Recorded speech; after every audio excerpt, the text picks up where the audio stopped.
Welcome back dear learners. आज हम पढ़ने वाले हैं एनकोडर के बारे में।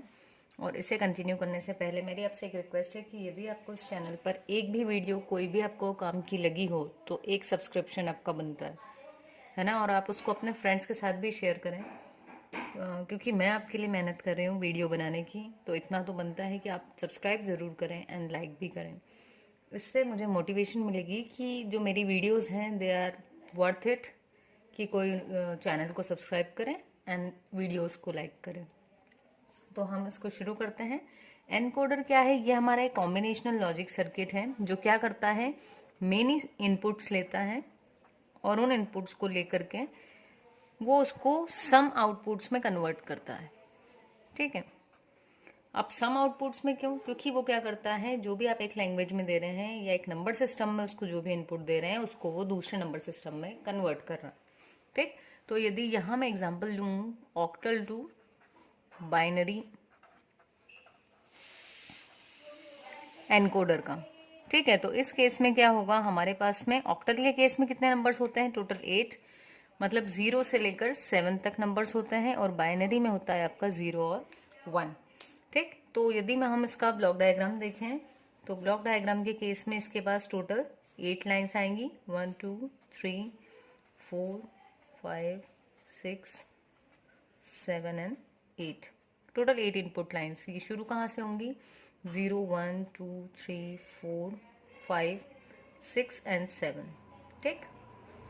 आप चाहे तो इनपुट शो करने के लिए इसमें आई यूज कर सकते हैं ताकि हमें पता रहे कि ये हमारी इनपुट लाइन्स।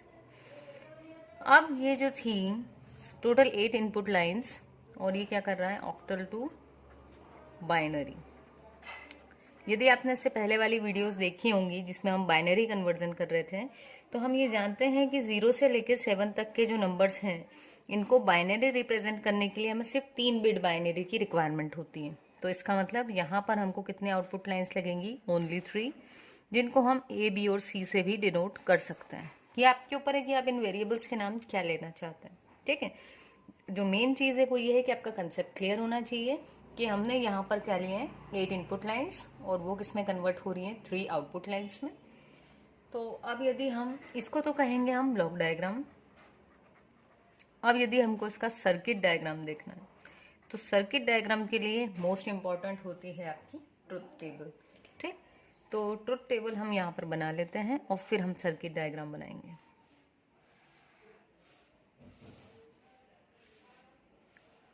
यहाँ पर है आपकी ऑक्टल डिजिट, लिख देते हैं अपन ऑक्टल डिजिट, और यहाँ पर हमारा बाइनरी आउटपुट। ठीक। तो बाइनरी आउटपुट के लिए 3 बिट्स हैं अपने पास, ए बी और सी। ठीक। अब यहाँ पर हम क्या कर रहे हैं, अपने पास टोटल जो ऑक्टल डिजिट है यानी 0 से लेकर 1 2 3 4 5 6 और 7। यहाँ कंफ्यूज नहीं होना है कि हमें 8 तक जाना है। ये 7 तो हैं ही, प्लस ये 0 को भी काउंट करेंगे तो होगी टोटल आपकी 8 नंबर्स। ठीक है। चलिए, 0 के केस में क्या होता है अपने पास में बाइनरी में सारे 0, 1 के केस में लास्ट वाली बिट 1। बाइनरी कन्वर्जन मैंने बहुत इजीली बताया है, यदि बाय चांस आपको नहीं आता हो तो आप वहाँ पर देख सकते हैं। ठीक है। कोई कन्फ्यूजन हो तो आप एक बार उसको देख लें।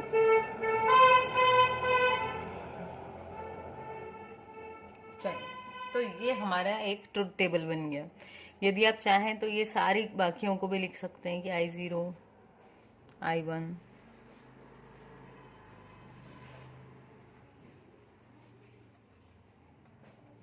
ठीक है।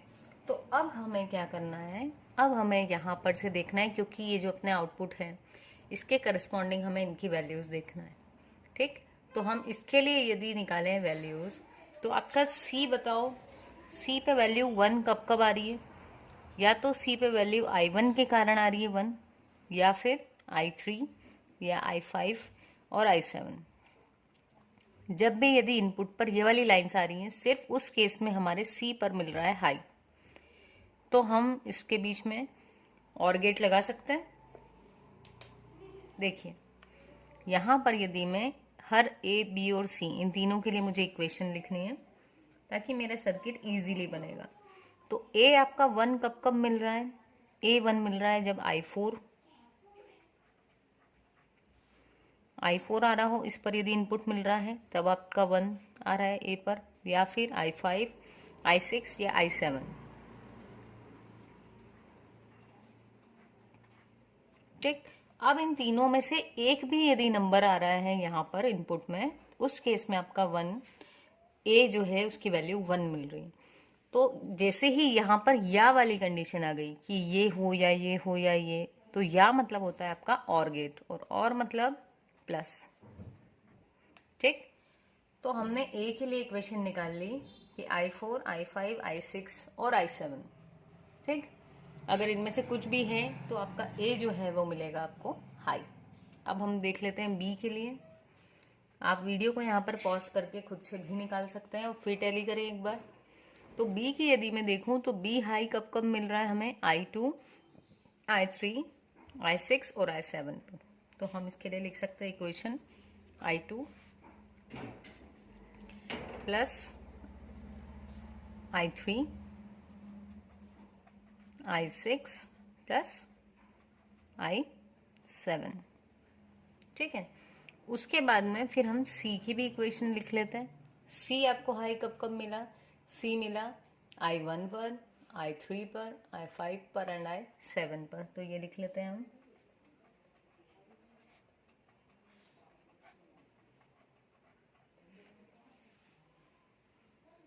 ठीक है, तो इस केस में ए हाई होगा, इस वाले केस में बी एंड सी, और इन तीनों से हमको मिला करके क्या मिलने वाला है? हमारा आउटपुट। तो अब हम इसके करस्पॉन्डिंग क्या बना लेते हैं? अपना लॉजिक सर्किट, या हम कह सकते हैं कॉम्बिनेशनल सर्किट।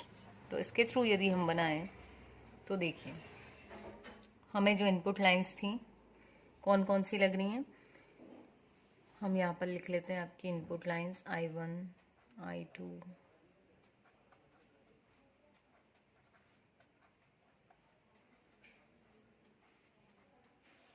ये आपकी सारी इनपुट लाइंस हो गई।